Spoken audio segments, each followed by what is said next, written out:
Hello and welcome to episode 70 of the Ego Chall Podcast. My name is Preston Byers, and as always, I'm joined by my co-host, Justin Binkowski. And on today's episode, we are covering the third major of the Call of Duty League season, and it quite possibly might have been the best major in the CDL's history. Just an incredible weekend of games, a loser's bracket run to remember, and another new major champion crowned at the end of the weekend. Before we get to any of that, though, how are you doing, Bink? I'm doing all right. Apologies to those expecting the show earlier today, but we got hammered by a bit of a snowstorm up here in Connecticut, so I was without power most of the day yesterday. And Dad didn't want to run the generator all night, so we had to delay it. But yeah, outside of that, I'm ready to talk about this major. Like you said, it was definitely one for the history books. A lot of awesome storylines, and we can hop right in. Yeah, what better way to start it than just to talk about the champion, the Toronto Ultra, after a very disappointing 2022 season. And of course, we talked about it at length during the 2021 season. They had a really strong back half of the season, ended up winning one of the majors, I believe, maybe Major 2, and then placed second at the CDL Championship in 2021. They had a very down year last year, which sparked some roster changes. Bance and Cammy went to Minnesota. They brought in some new players, but even earlier this year, I had really high hopes for them. I predicted them to win Major 2, and they had not a bad finish, but a kind of a disappointing result there. They made a roster change. They benched Standy for Hicksy, which at the time neither of us really saw a reason for that. We never saw why it came at that time, and it was very sudden. But it turned out to be the move that really helped them kind of reach that next level. Just give me your overall thoughts. We can go match by match here in just a little bit, but what do you think of Toronto? They had a tough first round matchup with New York, and they played FaZe, they played OpTic. They had a very tough run to this championship. What did you think of their overall run to their Major 3 title? Yeah, I just, hats off to Toronto for this one. I think they proved a lot of people wrong, and including us. I think the big thing for me is I was always saying that it didn't seem like Hicksy was just going to be that guy to come in and drop massive numbers right at the bat. He seemed like more of a role player, but it turns out that's just exactly what Toronto needed, and he doesn't have to, go 40 and 20 and with 2 minutes in the hill, or the hill time could be there, but he doesn't have to drop absurd stat lines if he's just doing the dirty work to enable guys like Scrap and Kleenex and Insight, even though I just named all three. If he's enabling his teammates to get more stuff done around the map and just helping them out, then that's a beneficial move, and I think that's what we saw. Case in point, this weekend. I would have to, look at the exact numbers. I'm trying to find them for just this major, but I can't. So regardless of numbers, we always talk about, how KD doesn't matter too much, but the eye test, really that was the thing that stood out to me. I felt like Kleenex was really playing well, and I kind of touched on that in a couple of the matches where we were going over their online qualifiers, stuff like that. If Hicksy's going to be that sub duo with Kleenex, and he's allowing Kleenex to, making the tissue be an issue, as we always say, that's just going to help Toronto in the long run. That's what we saw there. Scrap had a really incredible weekend, and obviously ended up taking home MVP honors for his play. And I'm pretty sure the stat was pretty cool that, this was technically Hicksy's first pro LAN, and him and Scump are now the only two pros to officially win their first pro LAN tournament. So that's kind of wild to me. I think I saw some stuff on Twitter about maybe Bobby being included in there, but obviously not a lot of people know Bobby. So regardless of who else, that's good company when you're in any achievement list with Scump. So that's the big takeaway from me is obviously this is just one event, and the big question moving forward is this a honeymoon phase, or is this, Toronto squad legit? I tend to side with the latter now, but again, small sample size. We're going to have to see how they continue to play and improve. But that's the big thing for me is, Hicksy definitely proved a lot of people wrong, and proved that he deserves to be in the pro league, and he can be that guy who just makes his teammates better around him. Yeah, I think Hicksy's emergence and Toronto's success with him in the lineup has convinced me that it doesn't matter about like the names of the players. It doesn't matter about like kind of even, I'm not gonna say the skill because that is almost disrespectful to Hicksy, but like the perceived like gunny essentially like Standy is a great player. I think we all recognize that. We all think that, but at the same time, he just might not have been the perfect fit for Toronto. And we've seen that in the past before. Like I think of even like Asim. I don't think of him as like some incredible, drop a 1.8 or whatever. I don't see that. But for certain teams, he's like the perfect person to slot in there. And that's all it really takes. And I say that it's all it really takes, and I recognize that that's a big role to essentially be the middle guy, especially when for Hicksy was in challengers and he came into a roster that had already played together for two majors in a few months now, and even though he had that previous experience with Scrappy as a part of the Ultra Academy NA roster last season, to come into a team and to instantly slot into Standy's position and just try to figure out what the team needed of him, that's a very commendable thing to do. And I'm still very surprised that they made this run, but like they definitely deserve this title. Hicksy deserves all the credit in the world for coming in and doing what he did. In Toronto, like everybody in that organization, because they scouted Hicksy, obviously, to bring him into the academy roster last season. Same thing with Scrappy. They had him as part of their academy roster, and it's all worked out for them in that regard. They've been able to bring up two prospects, so to speak, and slot them into their CDL roster, and now they have a major championship to kind of prove that their scouting, their player development, it's all working according to plan. And I think Toronto as a whole deserves a ton of credit for that. Speaking about their actual run, it's really impressive to see who they beat and how they beat them. Starting in the first round, they played New York, and we've heaped praise on the Subliners throughout this season. They've been one of the most consistent teams all season long. First major champions. They haven't had the lull that Seattle had after that first major. They've looked like one of the best, top three teams in the league since the very beginning. And Toronto comes in and upsets them immediately. Do you have any thoughts on that match, Toronto beating New York in the first round? Yeah, I mean, that was literally the first match. It feels like so long ago, so I don't even Yeah. remember it too well. But I mean, we both picked New York to win that one, right? So, a little surprising in that regard, but I mean, the maps were all pretty close. 250 to 246 in the first hard point, 250 to 220 in the second hard point, and then 6-3 in the search, 3-1 in the control.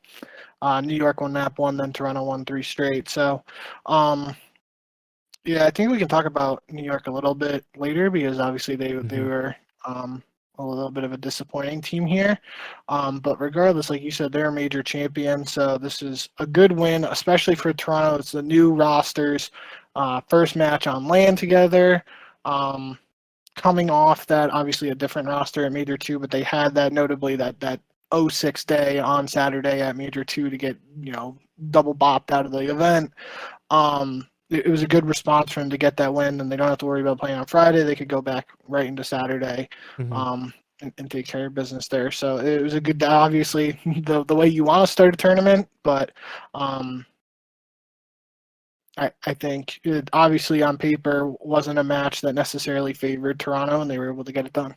Yeah, I was looking at Toronto's map counts and how they won this major, because you go series by series, it's a little bit different, right? Like I can go through, one match and be like, oh, they won 3-1, like that's impressive. But then you look at how they did as a whole, through 4 matches, and we should include like the grand finals was a best of 7, so they played 6 matches in that grand final. But Toronto, 4-4 in hard point, 5-1 in search and destroy, and 4-1 in control. That's, I mean, it's kind of like the FaZe playbook at that point, because FaZe has had similar results, and that's how they essentially won Major 2. They were dominant in search and destroy, and they were able to pick up like the majority of the controls. Hard point is kind of hit or miss, but as long as you're not like Paris, who is like, not Paris this time, but Paris before this major, were almost incapable of winning hard points. If you're able to go 50-50 in those, and if you're dominant, what's that, like 5-1's like an 80% win percentage in search, even with that kind of a small sample size. That's really impressive, and it's a good way to beat teams, like especially when you match up against FaZe. And if FaZe is by far the better search and destroy team, it's just going to be really difficult to beat them, because if you split those respawns, and it's going to be like almost impossible to beat them in a series. But Toronto proved that, like, if you have that search and destroy prowess, you're able to be a really good S&D team. You have the ability to beat FaZe, who we both considered to be the best team in the game heading into this major. So, what do you want to talk about the grand finals? Because that's probably the freshest in our minds, rather than the first match of the series, or first match of Toronto's run. So the OpTic series, and we can talk about OpTic kind of like a springboard off of that. But Toronto wins the grand finals 4-2. A really tough grand finals for them, because OpTic had so much momentum going into this, and we have to mention the fact that this major was in Arlington, Dallas, essentially, in OpTic's arena, in front of a very, very loud and pro OpTic crowd. But Toronto comes out immediately and wins that opening hard point, which kind of, I think if they lose that hard point, it's like the kind of like the wave essentially could kind of overcome them, because all of that momentum, all of the cheers and everything, if they lose that opening hard point to OpTic, I think that could have really, really killed them, to be honest. What did you think of this series, as like Toronto was able to fight back after going down 2-1? Yeah, so I think first off, it's just worth mentioning, like you kind of briefly talked about it, but Toronto's run in general to win get to the finals and win the event, they go through New York, Boston, FaZe, and then obviously OpTic in the end. If you look at those team names, those are all pretty much top teams. You could argue about Boston's where they slot into like the power rankings, but Toronto plays Boston coming off of Boston 3-0ing OpTic, Mm-hmm. which starts OpTic's incredible run through the losers bracket, where OpTic goes through London. Most notably, that was their closest match in the losers bracket too. They win in Game 5, and I'm pretty sure they were down 3-0 at the start of the Game 5 search, if I remember correctly. So the tournament as a whole could have looked entirely different if OpTic lose that search. But after that very close match with London, they're able to go through Florida, Seattle, your pick to win the whole tournament, by the way. Not a Then they get their horrible pick. revenge. They get their revenge on Boston, beat FaZe, and then get to the finals here with Toronto. So it was a really good losers bracket run out of OpTic, although they fell short in the end. It is also worth mentioning this is the second tournament in a row that we've seen a team make this, losers bracket round 1 run to the grand finals. We saw Thieves do it at Major 2. So although it's different teams doing it, I don't think this is a common trend, and it really shouldn't be something we see this often. But it's definitely worth mentioning in my eyes, because I don't, like I said, I don't. If we see it the rest of the tournaments, I might start questioning whether stuff is scripted or not. But yeah, so OpTic had all that momentum heading into the grand finals, which is something we've talked about with the current format of the CDL and the scheduling on Championship Sunday. How if that team in the loser bracket is able to play like 3 straight series leading into or 2 straight series to lead into the 3rd series of the grand finals, how much momentum they can have. And you mentioned it, Toronto going 4-4 in hardpoint, but they're able to win that map 1 hardpoint against OpTic in the grand finals. That's pretty crucial, because then OpTic goes on to take those next 2 maps, the search and a hard fought hotel control. So Toronto could have been looking at a 3-0 deficit if they didn't come out hot and win that map 1. So I think that was really important. But as we saw, Toronto comes out, takes the next 3 maps after that to win the whole thing. The Greenberg Hotel search was a 6-5, and the final control was a 3-2, as the hotel was. So a lot of close maps outside of those the hard points. It was 250, 152 map 1 hard point, and 250 to 170 in the hard point. So kind of interesting. That would mean technically Toronto was 2-4 in hard point before the grand finals, and then they went 2-0 in the grand finals. So something just to point out there. But yeah, I think that was the big thing for me, was the crucial map 1 win for Toronto, and then they were able to respond, because even if we look winners bracket finals, Toronto versus phase 1 map 1, Toronto won the next 3 maps. I have to look at, even in their Boston series, Boston won both hard points. It was a 3-2, but Boston obviously wins map 1, then Toronto pulls off the Neslo going 2-3-5. And then in their first series against New York, it was the same thing. New York won map 1, and Toronto wins the next 3. So kind of interesting there, that, especially a map 1 that wasn't going Toronto's way in the previous series, it did go their way in the grand finals, and that could have been, a major difference, and obviously it paid out in the end. That point that you made about OpTic making this incredible losers bracket run, LAT making the exact same run in Major 2, they both ended up falling short in the grand finals, despite having that 5-6 match win streak, whatever it was. I don't know if it's more just a coincidence. I guess we'll see when we get to Major 4, because if it happens 3 times, then you're like, okay, this is probably a pattern, or something's happening here. I think, if it is a pattern, it's probably the schedule at work, right? Like, obviously the talent is there for LAT and OpTic.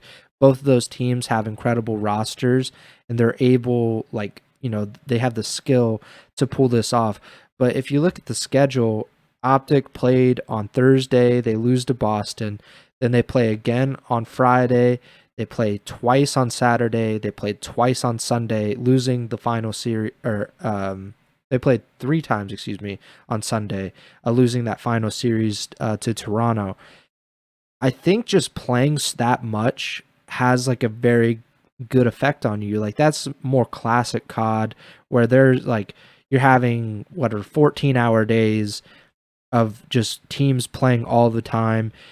Even someone like Ghosty, who's a challengers player coming up, it's very common to be in the pit just playing for 3 straight days, basically playing back-to-back-to-back series, trying to win every series.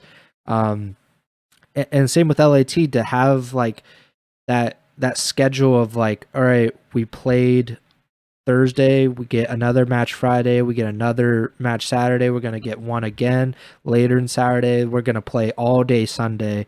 We're going to essentially be so warmed up by the time that we get to Sunday. We're going to have so many matches on LAN.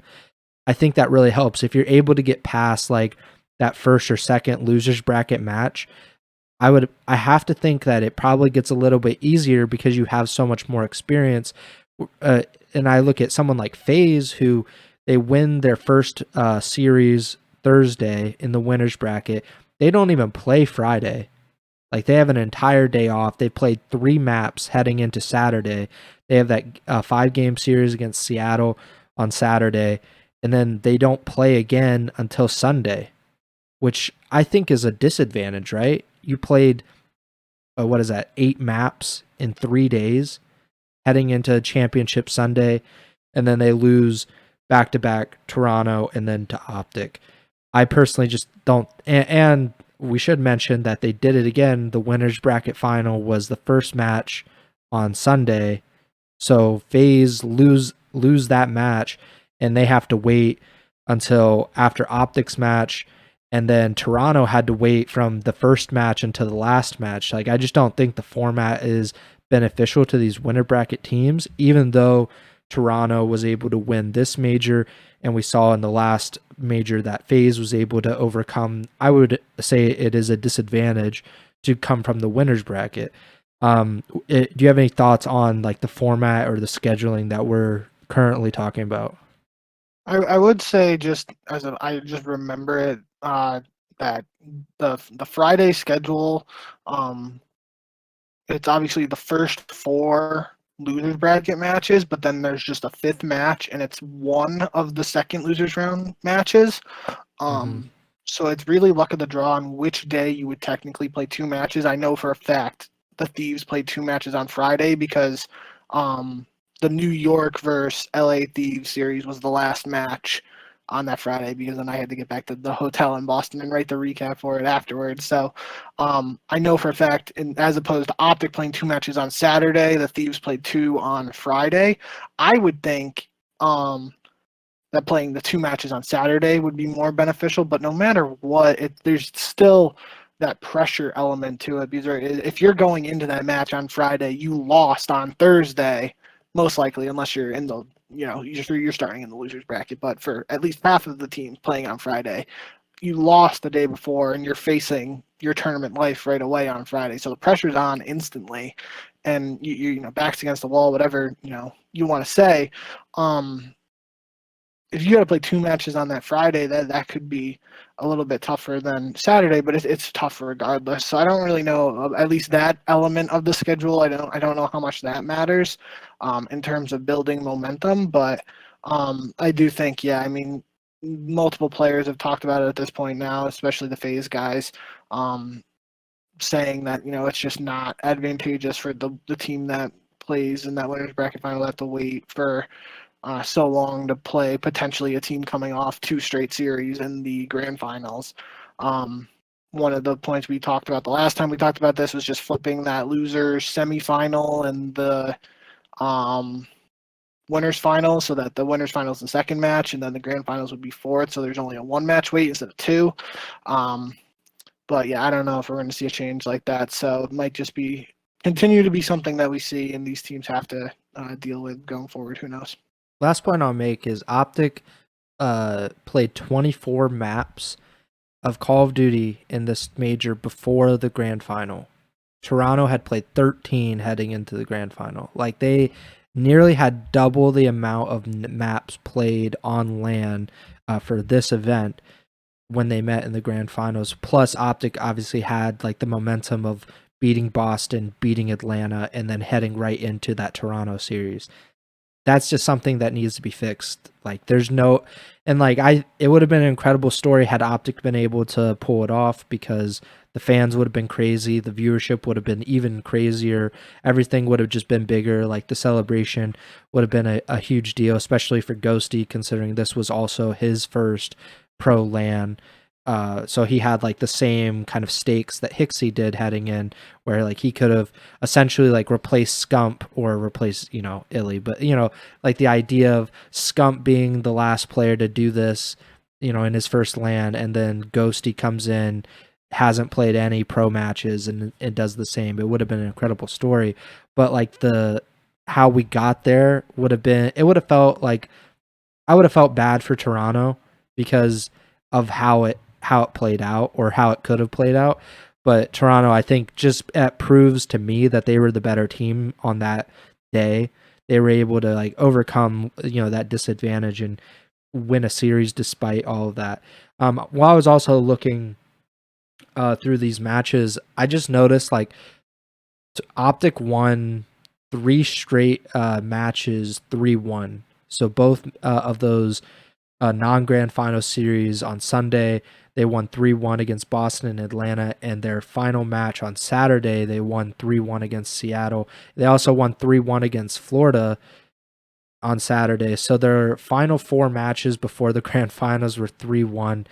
I mean, that's pretty impressive. Like, they didn't even go to Map 5, only with that London series, like you mentioned, which seems really weird in hindsight because we both know that London has been the worst team this season as far as like CDL points heading in. They had, I think the worst record in the CDL heading into the major, and it looks like they might be making another roster change, but we might get to that later. But do you think there was any reason that OpTic struggled with London more so than they struggle with FaZe and Boston and these in Seattle? No, I think just to your point earlier about the number of matches comparing Toronto and OpTic, that's literally like the most extreme example you can get, right? Because they made this incredible loser bracket run. Like if you compare a team like Atlanta that lost in the losers bracket or the winners finals, they're only playing like one extra match or whatever, so the comparison in match play wouldn't be as lopsided. But regardless of that, I think it is worth mentioning that you kind of just alluded to it in your last segment, but this was Ghosty's first pro LAN too. So maybe there was some early, event jitters. Obviously, that's just speculation, but the team was playing together first time on LAN, although they had the green wall buff. Maybe that's they were still trying to figure some early stuff out. One thing that was interesting about OpTic in general too was I want to look at the map sets before I actually say it. They didn't play it in that first match. Did they play it in?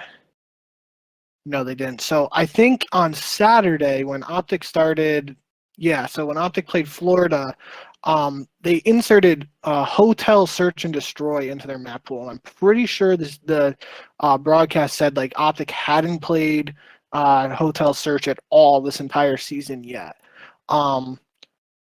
So if that's true, regardless, obviously there's been team changes and stuff like that. That to me signals there was just like some internal discussion behind the scenes of like, okay, we're going to try and fix something.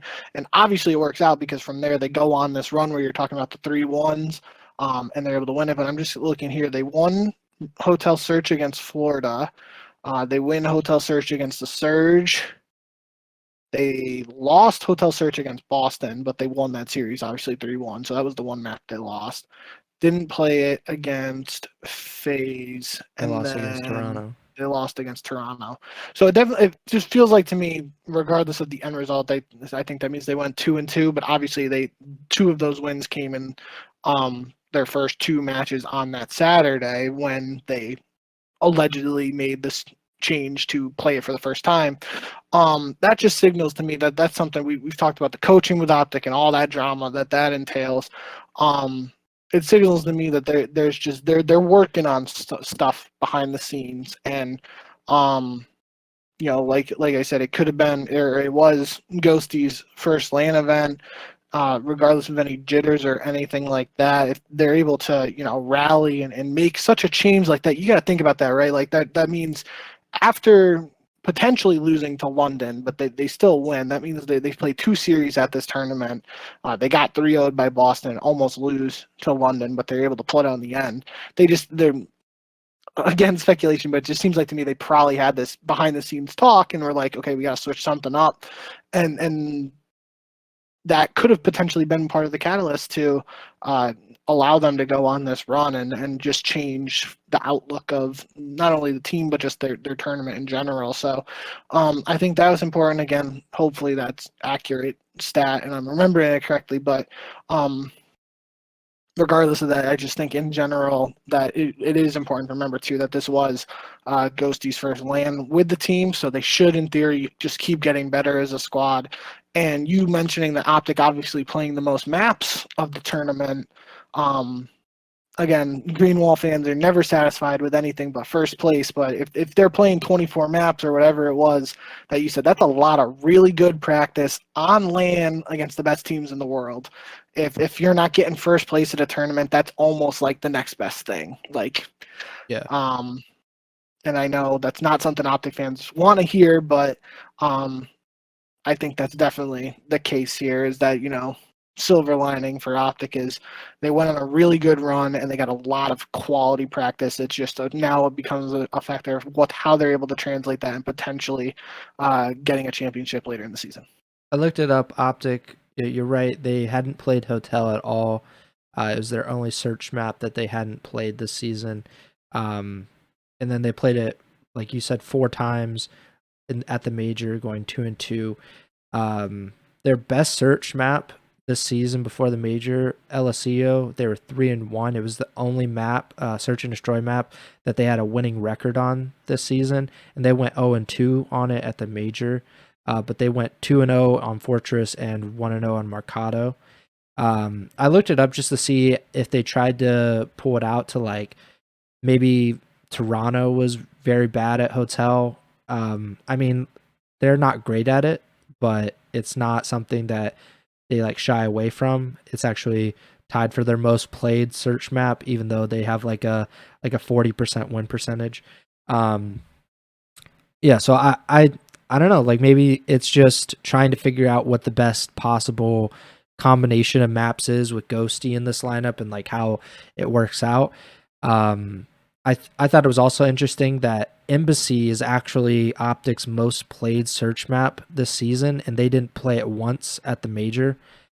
Just like, I think that's interesting. So maybe there is a shift with, we don't really know how the coaching and stuff has happened because we've had like these OpTic coaching changes with like Rambo, phasing out of his involvement, like around that Dashy situation. And then obviously Scump went out of the lineup, and now Illy's out of the lineup and Ghosty is in. So I think there is something to that maybe this OpTic team is still in flux about what's going to work or not.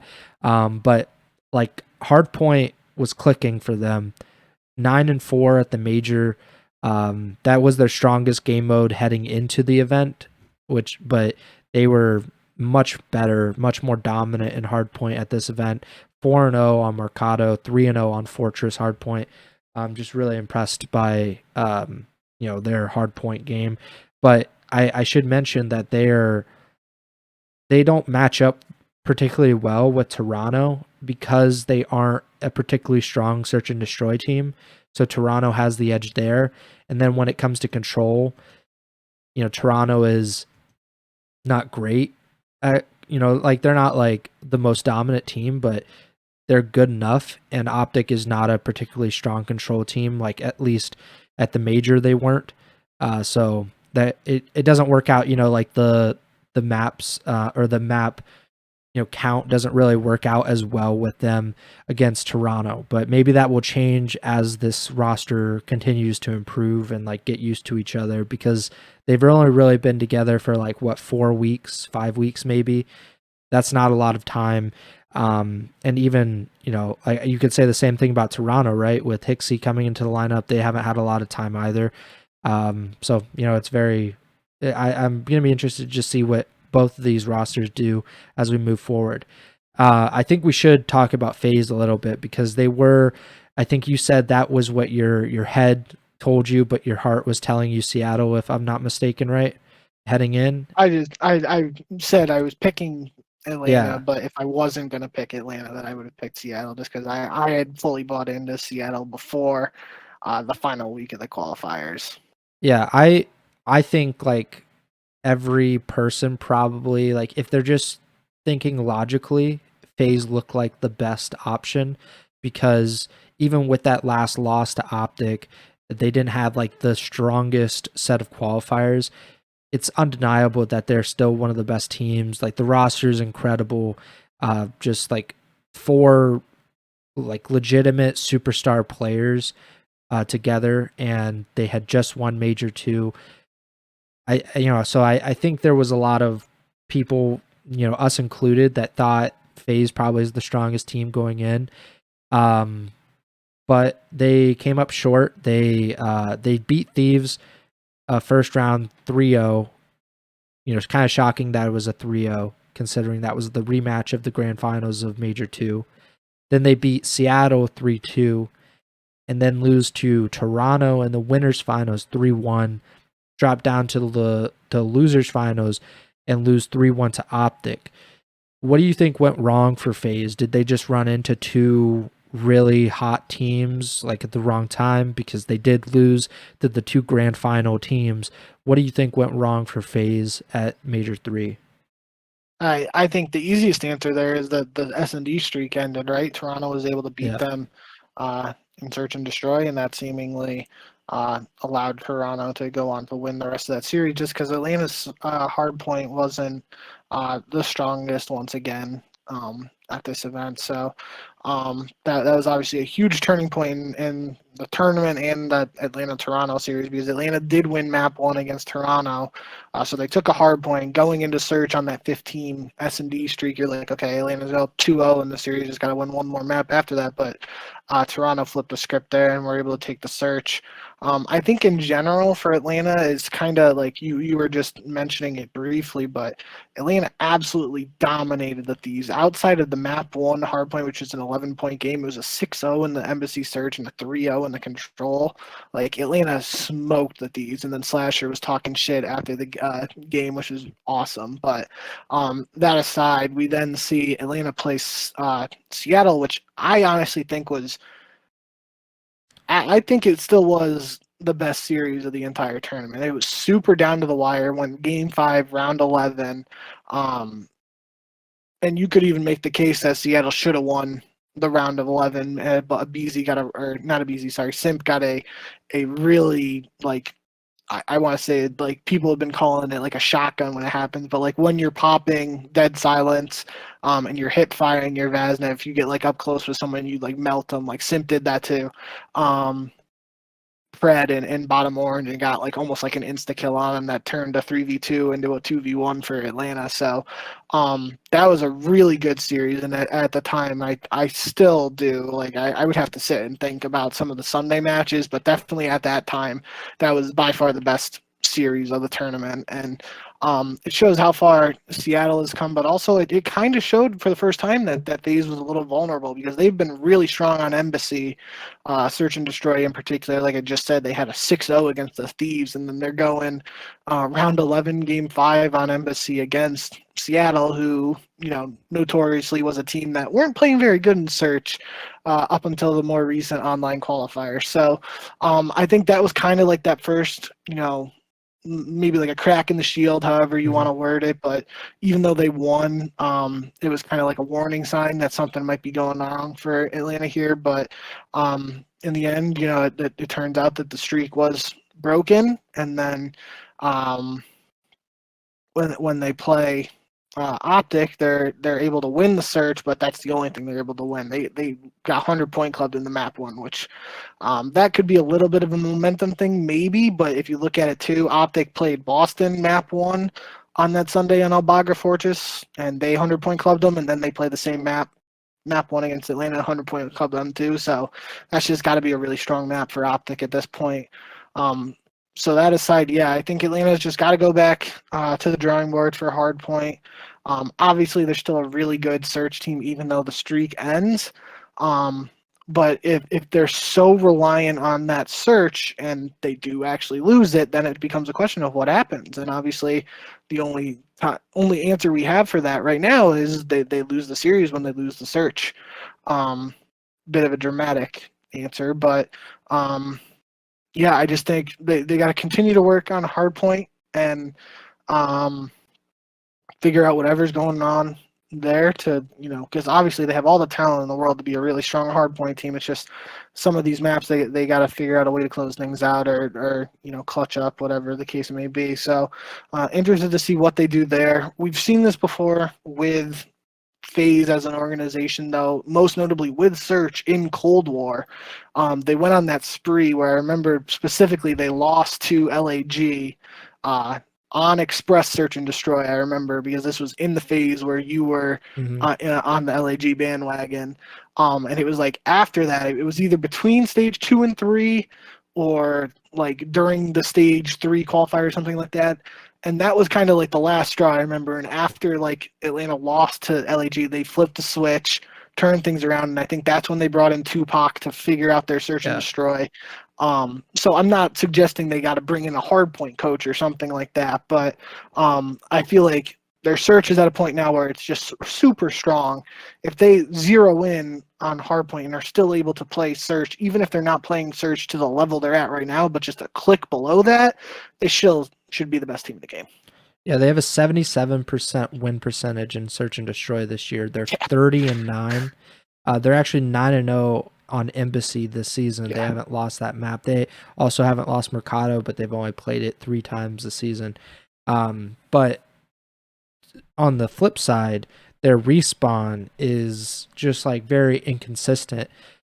As a whole, they are 37-40 in respawns this year. So a sub 500 record in hardpoint and control combined, 22-26 in hardpoint, 15-14 in control. So they are a little bit better of a control team, but it's still kind of a coin toss at that point with those respawns. And if, like in the Toronto series, they lose that search and destroy, it is a gigantic uphill battle for them to win a series at that point, because they have to steal 2 respawns at that point to force that game 5.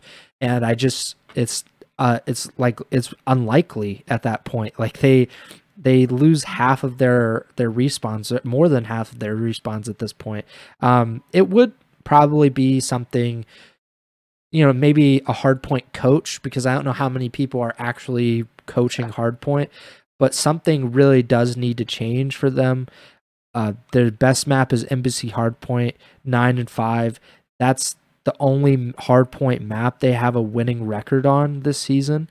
1-5 in Fortress, 1-3 in Hydro, and they're 5-7 in Hotel, and 6-6 on Mercado. It's just kind of it.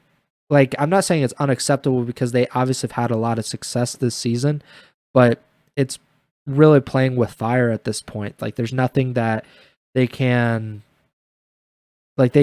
really win consistently against the top teams, especially a team like OpTic, who this major, they were incredible in hardpoint, like 60-70% win percentage.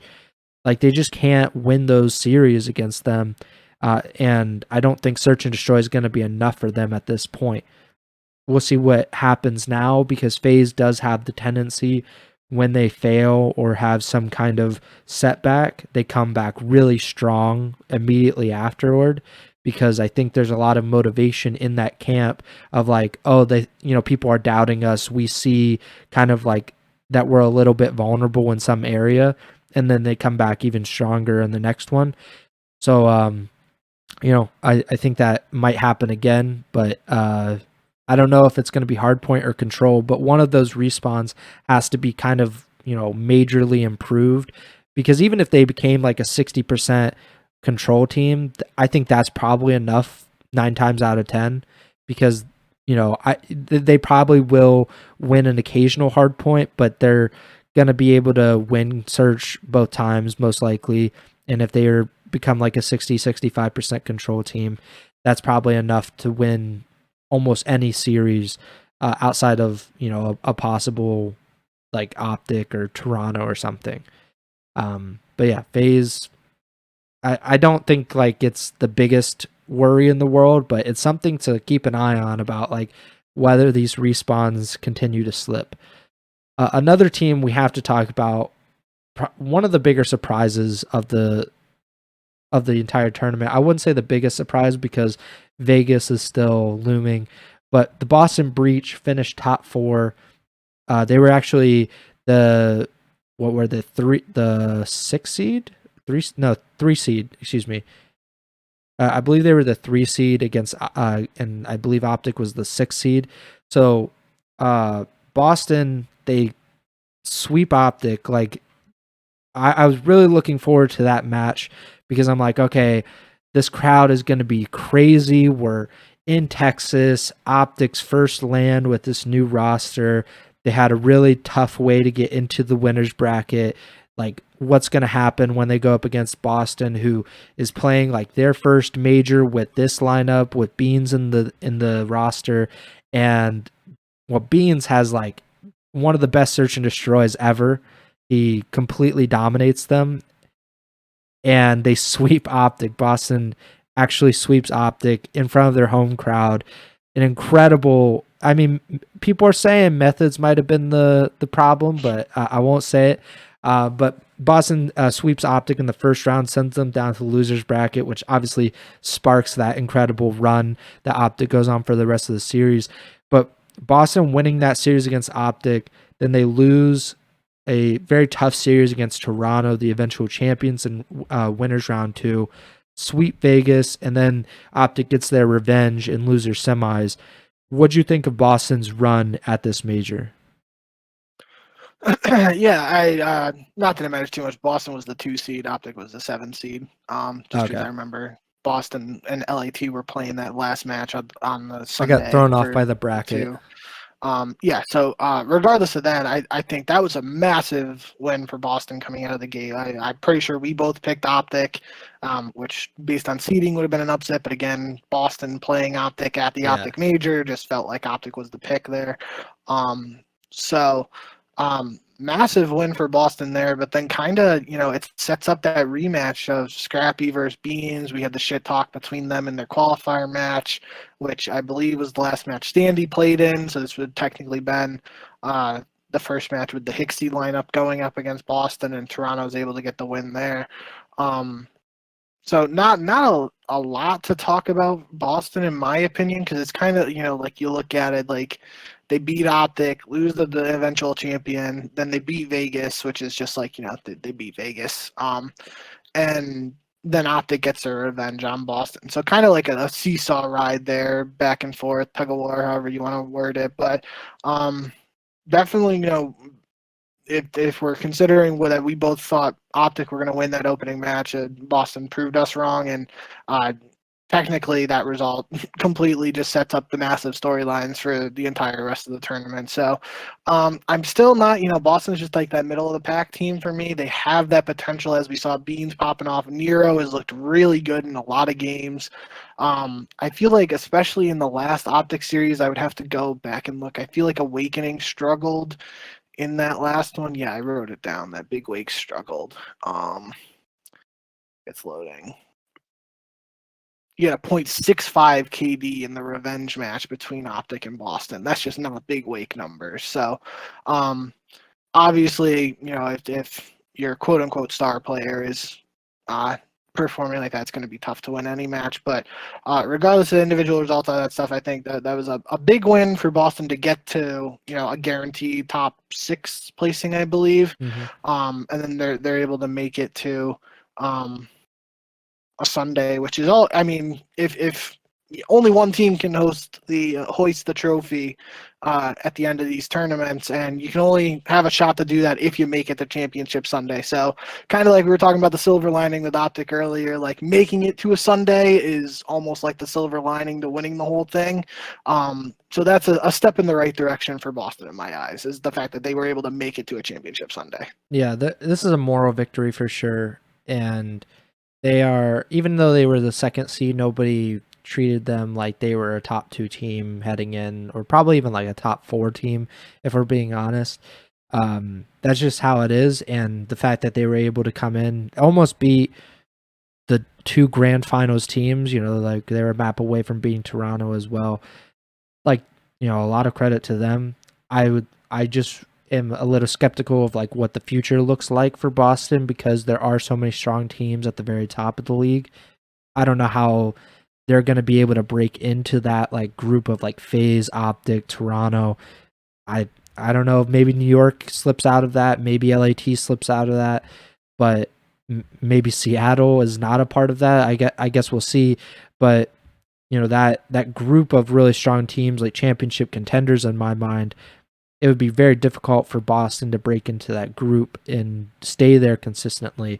But, I guess they'll have to keep proving it, right? They'll have to do it again in the qualifiers if they have another strong qualifiers, and maybe that'll set them up for another strong major.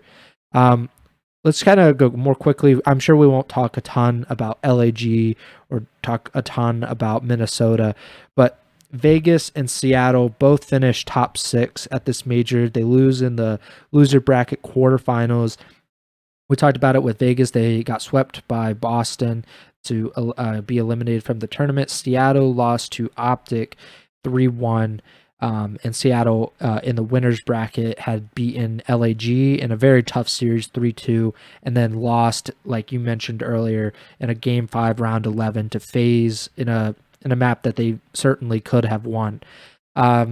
Vegas and Seattle, any thoughts on these two teams? Vegas was like the Cinderella story that we thought it was going to be, and then it ended up being like OpTic, which is like kind of like Cinderella, but she's actually like one of the hottest women in the world kind of stuff. Like, you know that she had the potential, but she was just like dumpster diving for a little bit. Vegas was like a true Cinderella story, it looked especially that Thieves series, the hard point and everything was like everybody, I saw like the predictions when we got to Saturday, I think it was, and people were like picking Vegas over Boston, and I'm like, I'm not gonna get crazy here. Like yeah, I know. Like you texted me your pick, and I was like, what? Like I'm definitely not picking Vegas, so I picked Boston. What'd you think of Vegas's run? What'd you think of Seattle? You know, they were the number 1 seed heading in. They had a very tough run, but what'd you think of these two teams? Yeah, I think I'll let you talk about Seattle as much as you want, just because they were more so your pick than mine to take the whole thing.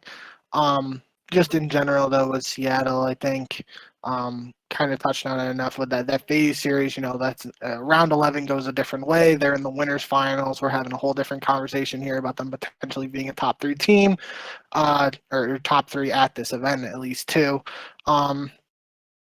So, yeah, I don't really have much in that. I still think Seattle is on the up. Obviously, we've talked about them now being that seesaw team. So, had a really good Major 3 qualifiers. It's going to be interesting to see what they can do to avoid that downhill slope here that we've seen in the past when they're at the high and they go down. Not much for Seattle on me. I think, I still think they're a really good team with good potential. So nothing else really there. I think Vegas, I was buying into that Vegas hype. I was hoping we saw Vegas on Sunday, having a really strong tournament. Definitely worth mentioning, though, that first series for Vegas, bit of an asterisk there with the Arcides situation. Arcides having to sub out after map 1. I believe he said now on the Scum Coast stream that it's something to do with his hand swelling up, something like that. So hopefully he's able to get that figured out and back into playing form. But we saw Marky B subbed in, European legend, who's the head coach. The crowd was fully behind him despite dropping a donut in the map 2, but then they're able to win a control against Vegas, which Vegas hasn't been a good control team, to be fair. But the fact that LAG is able to win a pro control match with their coach and their roster, and it was El Bagra, it was a very controversial map. That's is an a asterisk. controversial map and was a controversial map this entire tournament. But that was just a funny series. I mean, if you told me I'd be watching Marky B compete again in 2023, I definitely wouldn't have had that on my CDL bingo card. So that was a funny one. But I do think that the highlight for Vegas for this tournament has to be that wild comeback against Thieves. And then obviously they're able to take the series against the Thieves, which is a pretty big upset, knocking Thieves out after their losers bracket run in Major 2. But just that hotel hardpoint comeback they made, I think it was like 160 points, somewhere in the ballpark there. I don't remember. It was like 200 to 60, so maybe it was like 150, 140, whatever. Just an absolutely ludicrous comeback, and I think that really, we joke about the Vegas is winning champ stuff, and I'm not going to jump to that conclusion here just based on that, but it shows that we've talked about how competitive this league is and the potential of all 12 of these teams, but that just, to me, that shows this Vegas team might not be as far down there as some people thought at times, at least. And I think we even, I wouldn't say criticize is the worst word, but we were harshly evaluating Too Real and um, evaluating him based on the small sample size we saw on him with Florida last year, and basically saying that, can't have a repeat of that. He's getting a second chance, which is something some amateur players don't get often. He has to take advantage of that, and I think he has, at least so far. Again, not a huge sample size, but I think he's certainly, in my eyes, played much better this year with Paris than he did in his debut last year with Florida. So Vegas is heading in the right direction at the right time if they're able to put some qualifier matches together. And it's all about making champs at this point. So just having runs like this can get them into the conversation here. They're currently at 90 CDL points. Minnesota's at 110. That is after Minnesota just had a literally winless major cycle, and Vegas obviously got some wins. So there's still a bit of a gap there, 20 points, which is 2 wins, but obviously it's more than that considering teams play the same number of matches before majors, yada yada. Regardless, I think this is a good performance from Vegas. Could have been better if they obviously made it to Sunday. But it's obviously better than finishing top 12 and getting no points. So I think, not going to harp on Vegas too much, but it's obviously a better outlook than it could have been for them. Yeah, so it was a 143 point comeback against Thieves. It was 206 to 63, and then Legion made it their comeback. I didn't even think I had an issue with the Too Real stuff. I think there were a lot of people that were really like, why would you give him a shot? And then people complaining about like Pro Loot being replaced versus like some other player on the team. My like pessimism around the Too Real thing had nothing to do with him. It was all about Vegas, like just the franchise in general, of like they probably aren't going to be like a championship contender. And if he doesn't like make them into one, then there could be a lot of like undue blame, going to him. Like, oh, look, like he wasn't able to turn around like one of like the more dysfunctional franchises in the CDL. But I think like you said, like he's really proven himself. That match against the Thieves was a huge win. Like it's probably since at least like the first season, the biggest win for the Legion. Like they had that win against, was it Boston last year? No, against Seattle in the losers bracket of one of the majors where they weren't expected to win. So like they've had just a few actual big wins for their franchise in the last like 2 or 3 years, and this is one of them. So a lot of credit to them. I don't know what the future looks like for the Legion. I think no one does. It's very hard to predict. But that LAG series was a lot of fun, especially that control because of Marky B. But who knows what happens in that series without that happening. As for Seattle, I knew it was like a high risk, high reward pick because a lot of the picks that I made throughout the major were momentum based because this game is very unpredictable. Like the ideas of, okay, this is the better team, they should win. I don't think that fits a lot of times. So I went with teams that had quite a bit of success recently and trying to like extrapolate that into the future. And Seattle being the number 1 seed heading into the major, I felt more confident with them. I also know that they're just a naturally streaky team. So I went with them knowing there's a very good chance. I didn't think they'd lose this LAG, but I knew that they'd have to play FaZe or Thieves in the second round. And I thought, okay, like there's a chance that they lose that match for sure because those are two of the best teams. I mean, they like you said, they were a round away from maybe even like going to the grand finals. Who knows what happens at that point? And then they lose to OpTic in the losers bracket. So they lost to FaZe in a really close match. They lost to OpTic, who were in the middle of their incredible run. I don't know what the future looks like. The immediate future for the Surge looks like because they did lose 2 straight matches, and history would dictate that they're about to lose 5 or straight, or like 4 or 5 more matches now that they've done that. But who knows? Like you would think that just having some success, the number one seed heading into the major, they won a match at the major. You would think that would give them some, kind of groundwork to work with, right? Like, but this is also Seattle, and there's a very good chance that they'll be in the losers bracket to start Major 4. But yeah, I'm just not sure about Seattle as a whole. I think the last team that we should really even like discuss more at length is maybe LAT. Like LAT and New York, we could kind of lump them together, right? Two teams that are very talented, have had success. LAT went to Major 2 Grand Final.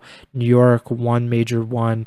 Both of them went out pretty early in the tournament. New York getting double first rounded, which was a gigantic shock considering Florida was down there, and I don't think either of us think incredibly highly of Florida.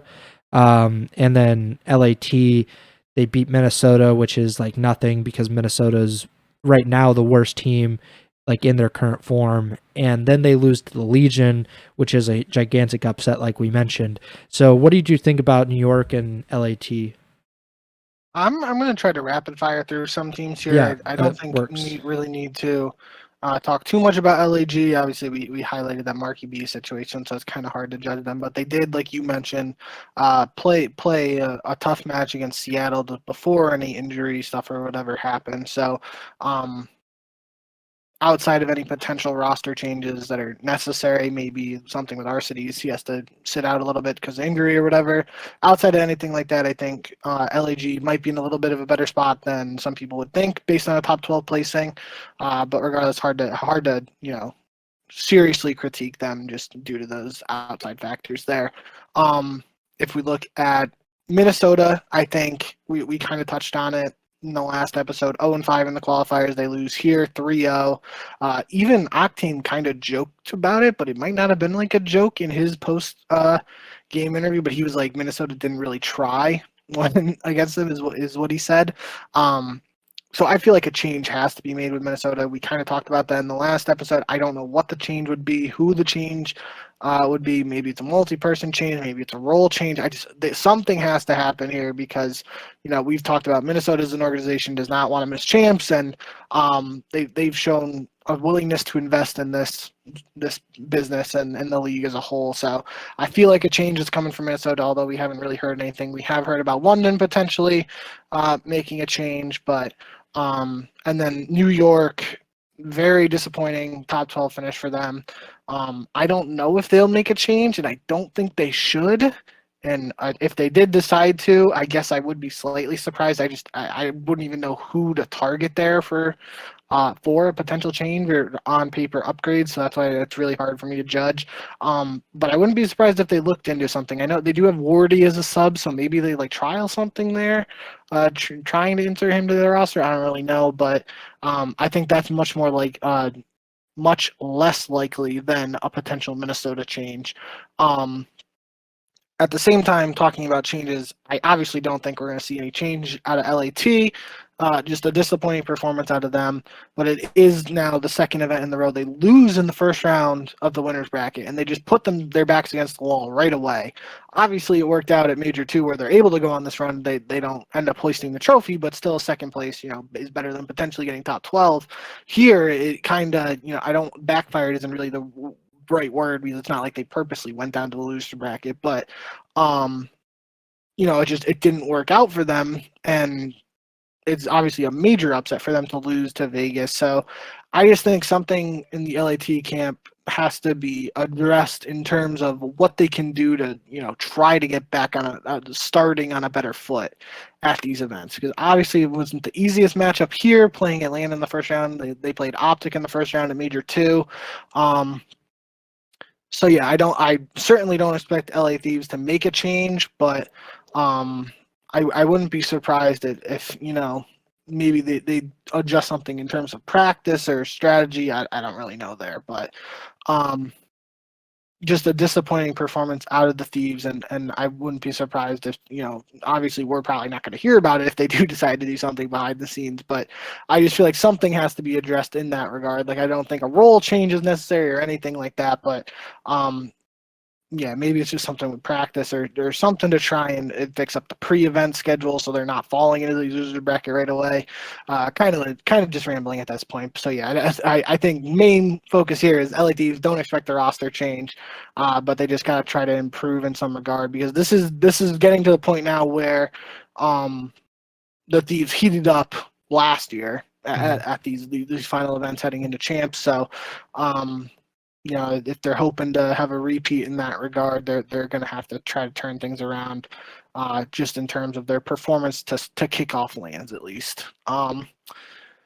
So yeah, we talked about that. I will say for Florida too, just real quick, I think they played a lot better than I expected. Obviously, that win over the Subliners is massive. And the fact they did it by winning 2 hard points is pretty impressive because they were not looking strong in hard point, and I would consider New York one of the stronger hard point teams. They lost a hard point to Toronto, so they were 1-3. This is New York, would have went 1-3 in hardpoint at the event. But obviously they only played 2 series and only won 2 maps, one being a hardpoint against Toronto and a control against Florida. So small sample size there. But yeah, I was fully buying into the Florida. The Dan Ghosty father-son matchup with Fellow. I was on board with that. That kind of backfired on me, but I think Florida proved, including me, that they have some potential. Again, like we were saying with Vegas, not necessarily a team that you're expecting to hoist a trophy at the end of the day, but all these teams can be competitive.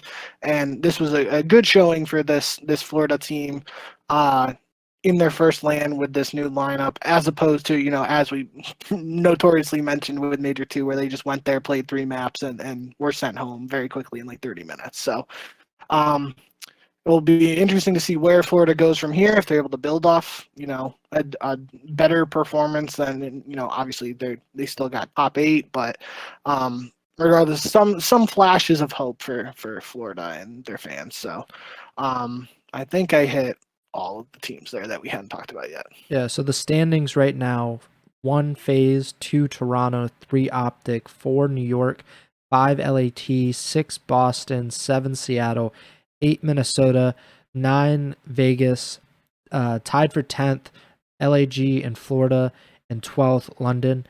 It looks like reportedly, according to Jacob Hale of Dexerto, London's going to make a change, swap out Paul X for Ulysses, who played with Ghosty, Too Real, and Fellow, and won the Boston Open.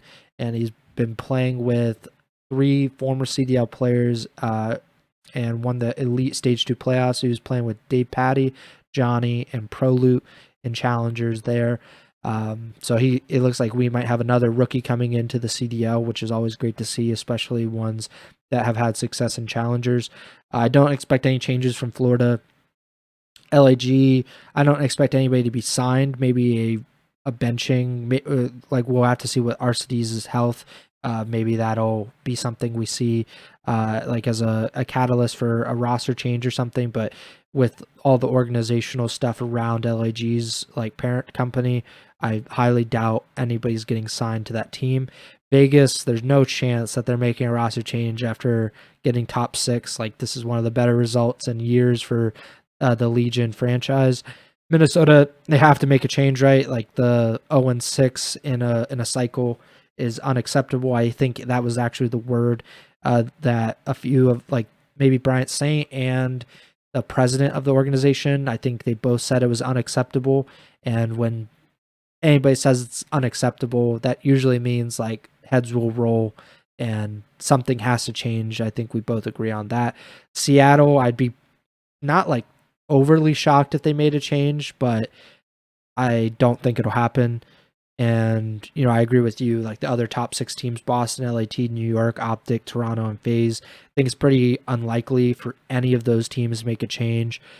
Maybe New York, that's it. Probably like LAT's not going to make a change. They have like the championship, your pedigree. I just think it's very unlikely. We saw with Toronto last year after making grand finals in championship, or in the CDL championship 2021, they didn't make a change at all throughout last season, despite kind of struggling. And FaZe also did the same thing. Like, they never made a change. it's just very unlikely for those teams to make that change. But yeah, New York, it just seems pretty unlikely that would happen. Like a one bad major shouldn't really affect it unless there are some internal issues that caused a double first round. But they are kind of like on the hot seat, I would imagine, right? Like if another bad cycle comes for them, it could be a roster change in the future for New York, because major one will look so far away at that point once we get to like major 4, and it might, like the championship stuff, like the winning and all the good memories might start to fade for New York at that point. But that's kind of a lot of ifs and buts. So yeah, I think that about does it. Anything else you have before we sign off?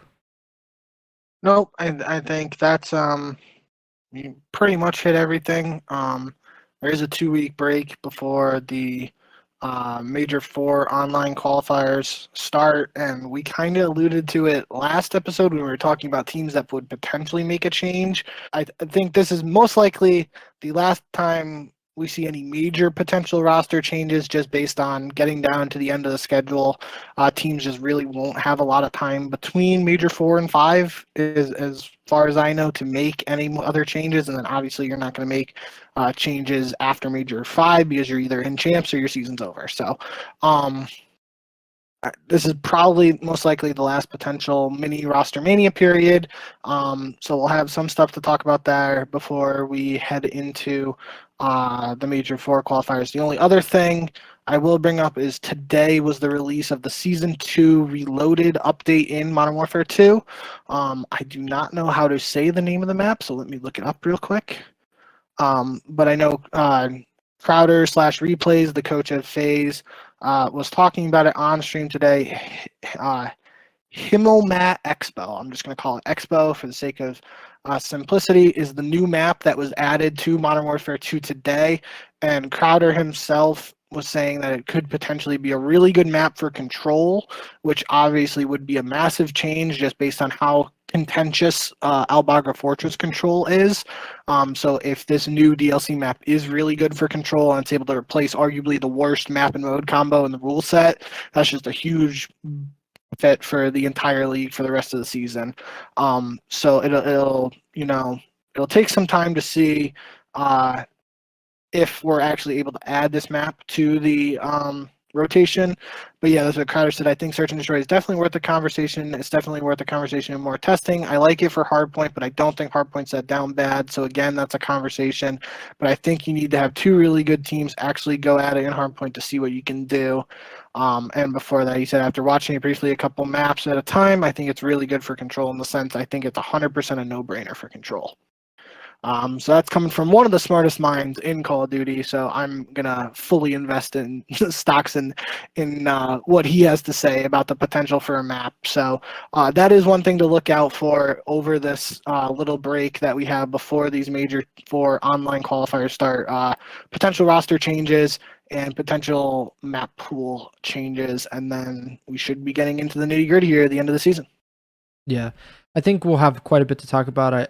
We also could discuss kind of like where we are at somewhat like a mid-season point. Like this is probably the more traditional mid-season because we have this longer break and there will be teams that will make changes and probably like the last changes before the end of the season. We could check in on like who's like rookie of the year, who's MVP, blah, blah, blah, who's like the championship favorite, because like who knows on that one. There's no like clear favorite considering we have, I tweeted out, but every time since majors have returned to LAN, we haven't had a a team win 2 majors in the single year, which is pretty interesting. Maybe it lends to the game. Maybe the game is more inconsistent, or maybe just LAN kind of evens the playing field a little bit, and like the online stuff kind of goes to the wayside. But something to talk about. Before we get out of here, our pick'em records.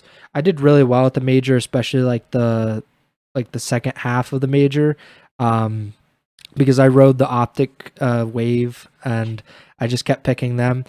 So I'm 500 now, 60 and 60. I went 9-9 at major 3.